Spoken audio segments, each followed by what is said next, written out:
Hey, I'm Nancy Cavey, National ERISA and Individual Disability Attorney. Welcome to Winning Isn't Easy. Before we get started, I've got to give you a legal disclaimer.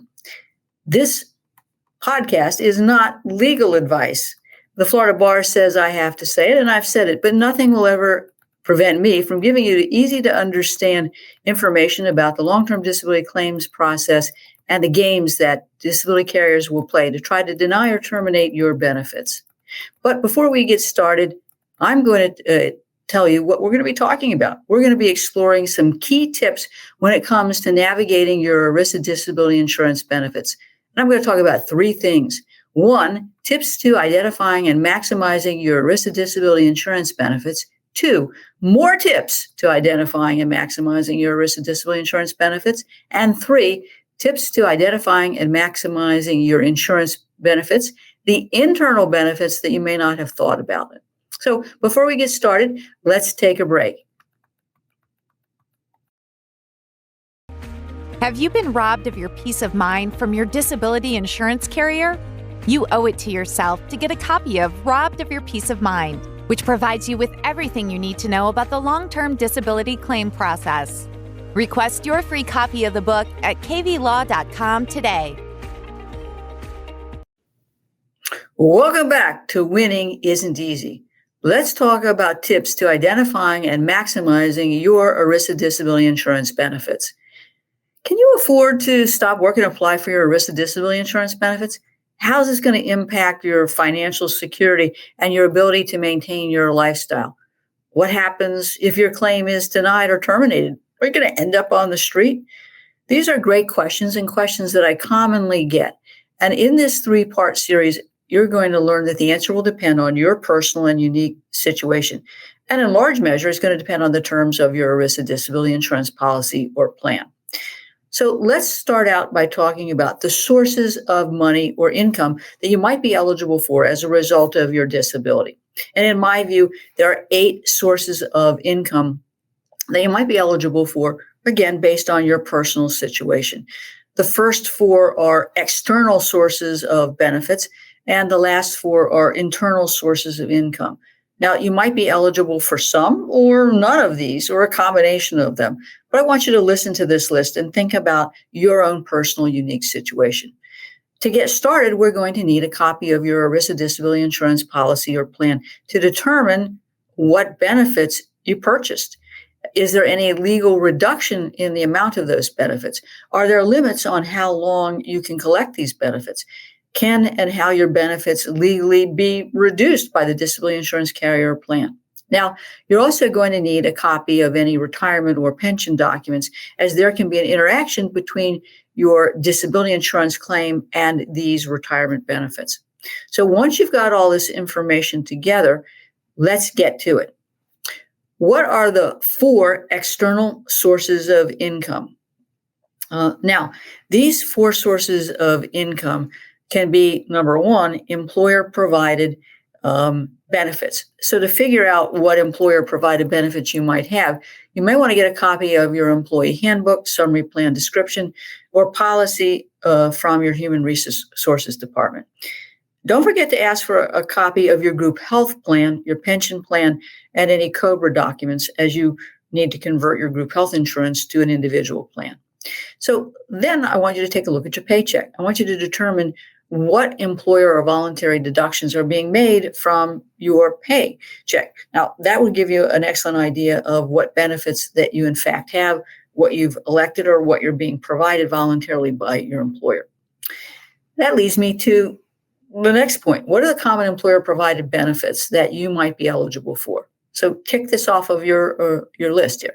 It can include short-term disability insurance benefits, STD, long-term disability benefits, known as LTD benefits, accidental death and dismemberment benefits, AD&D, life insurance benefits, long-term care benefits, disability retirement benefits, longevity retirement benefits based on your years of service, ongoing pension contribution if you are disabled, and other insurances like cancer insurance. There also may be insurance on your mortgage, a disability insurance policy. There might also be something on your car insurance, car loan.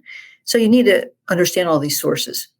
Let's get out that handbook, the summary plan description, and your pay stubs, and the laundry list of things that I just gave you. Let's make a list of all the benefits that are applicable to you. I want you to think of this as a checklist of the possible benefits. And as you're making this list, I want you to write down the amount of the benefits that you might be eligible for as a result of your disability, because we're trying to get a list of potential income sources. Now, you might also have an individual disability insurance policy, and you may have purchased that on your own or funded it through your personal your bank account, and you might have it customized to your personal needs. This can include the same kind of benefits that you might be entitled to from your employer, like short and long-term disability benefits. And you might even have a long-term care benefit policy. So again, we've got all these policies out. You want to make sure that both the ERISA disability policy and the IDI policy don't have any limitations on the amount of coverage or the length of coverage. In other words, do you have a mental nervous condition limitation or a subjective medical condition limitation?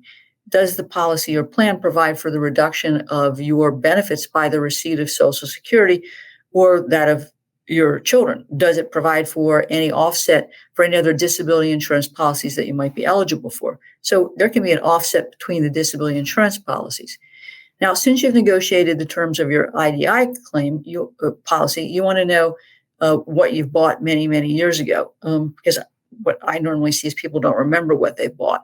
So you want to be looking at that policy, looking at the, and ultimately comparing that to what you have through your employer. As you're reviewing all of these policies, there are some basic things you need to be thinking about. How long do you have to wait before you get paid? Now, that's known as the elimination period. How much are the gross amount of the monthly benefits? What income, if any, you can get that won't be legally subtracted, and then what income you get can legally be subtracted from your gross monthly benefits.